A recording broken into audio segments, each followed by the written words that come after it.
बसंती इन कुत्तों के सामने मत नाचना। बॉलीवुड के हीमैन कहे जाने वाले धर्मेंद्र का हमेशा से अपना अनूठा अंदाज रहा है। मस्त रहने वाले धर्मेंद्र की जिंदा दिली आज 86 साल की उम्र में भी कायम है। मस्त मौला एक्टर फार्म हाउस पर सब्जियां उगाते हैं, स्विमिंग करते हैं। धर्मपाल जी दिल से आज भी जवान हैं। हैंडसम एक्टर के पीछे लड़कियां दीवानी थीं और वो ड्रीम गर्ल के दीवाने थे। धर्मेंद्र ने हेमा को गले लगाने के लिए 70 के दशक में 2000 रुपए खर्च कर दिए थे। धर्मेंद्र हेमा की लव स्टोरी किसी फिल्मी कहानी से कम दिलचस्प नहीं है। आज म्यूजिक में सुनाते हैं धर्मेंद्र के षड्यंत्र का किस्सा।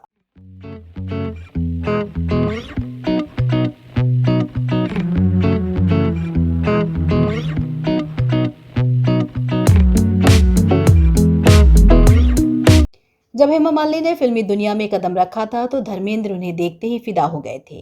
ये 70 का दशक था जब धर्मेंद्र शादीशुदा और 4 बच्चों के पिता होने के बावजूद हेमा मालिनी से शादी करना चाहते थे। हालांकि हेमा मालिनी धर्मेंद्र से दूरी बनाकर रखना चाहती थी क्योंकि उन्हें किसी शादीशुदा शख्स के प्यार में नहीं पड़ना था। कोई हसीना जब रूठ जाती है तो साल 1975 में आई हिट फिल्म शोले को आज भी याद किया जाता है। बॉलीवुड की आइकॉनिक फिल्म शोले 1975 में रिलीज तो हुई थी, लेकिन शूटिंग 70 के दशक की शुरुआत में ही शुरू हो गई थी। धर्मेंद्र शादीशुदा थे, लेकिन ड्रीम गर्ल की खूबसूरती ने धर्मेंद्र के दिल और दिमाग पर जादू कर दिया था। हेमा मालिनी जानती थी कि धर्मेंद्र शादीशुदा हैं, इसलिए पहले उन्होंने एक्टर के फ्लर्ट का कोई जवाब नहीं दिया। वो उन्हें इग्नोर ही करना चाहती थी, लेकिन धर्मेंद्र मानने वालों में से नहीं थे। धर्मेंद्र ने तो हेमा मालिनी को प्रपोज भी कर दिया था, लेकिन हेमा ने साफ साफ इनकार कर दिया।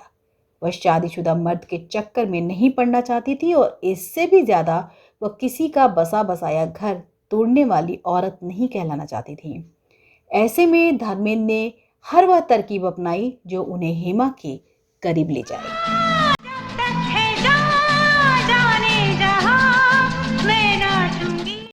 आपको शोले फिल्म का पॉपुलर सीन याद होगा, जहां धर्मेंद्र आम के बगीचे में हेमा मालिनी को रिवॉल्वर चलाना सिखाते हैं। बस यहीं पर सारा खेल था। धर्मेंद्र को बताया गया कि बंदूक सिखाते समय हेमा मालिनी को बाहों में भरना था और अपने गालों को हेमा की गालों से सटाना था। ये सुनते ही मानो धर्मेंद्र के दिल की मुराद पूरी हो गई। अपनी लेडी लव के करीब आने का ये अच्छा मौका था। वो इसे गंवाना नहीं चाहते थे, लिहाजा एक षड्यंत्र रचते हुए सेट पर एक स्पॉट बॉय से डील कर डाली। उससे कहा कि वह इस सीन के दौरान कुछ न कुछ ऐसी गड़बड़ करे ताकि कई सारे रीटेक हों। हर रीटेक के लिए उन्होंने स्पॉट बॉय को 20 रुपए देने का वादा किया। शूटिंग के दौरान स्पॉट बॉय कभी लाइट तो कभी क्लैप, कुछ न कुछ गड़बड़ी कर सीन को बिगाड़ता रहा। धर्मेंद्र और स्पॉट बॉय के अलावा इसकी जानकारी किसी को नहीं थी। कहते हैं कि उन्होंने 1-2 बार नहीं बल्कि इस सीन को 100 बार रिक्रिएट किया, जिसकी वजह से धर्मेंद्र को अपने वादे के अनुसार उस स्पॉट बॉय को 2000 रुपए देने पड़े। वैसे इसके आगे की कहानी और भी दिलचस्प है। हेमा मालिनी बार बार रीटेक के कारण चिढ़ चुकी थी। बाद में हेमा को धर्मेंद्र के इस खेल का पता चल गया।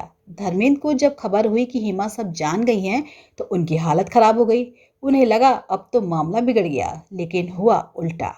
हेमा मालिनी एक्टर से इम्प्रेस हो गई। उन्हें धर्मेंद्र की इस अदा पर प्यार आया। इसके बाद जो हुआ उसे दुनिया जानती है।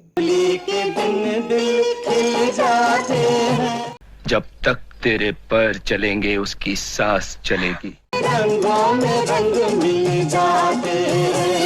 मालिनी को गले लगाने की धर्मेंद्र की इस खूबसूरत चाल पर आपका क्या कहना है?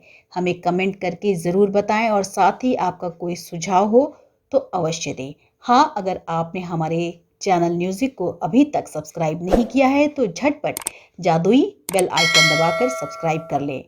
फिर ऐसे ही दिलचस्प किस्से के साथ फिर रूबरू होंगे।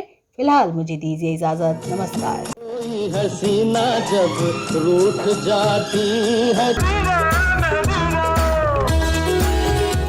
और भी हसीन हो जाती है।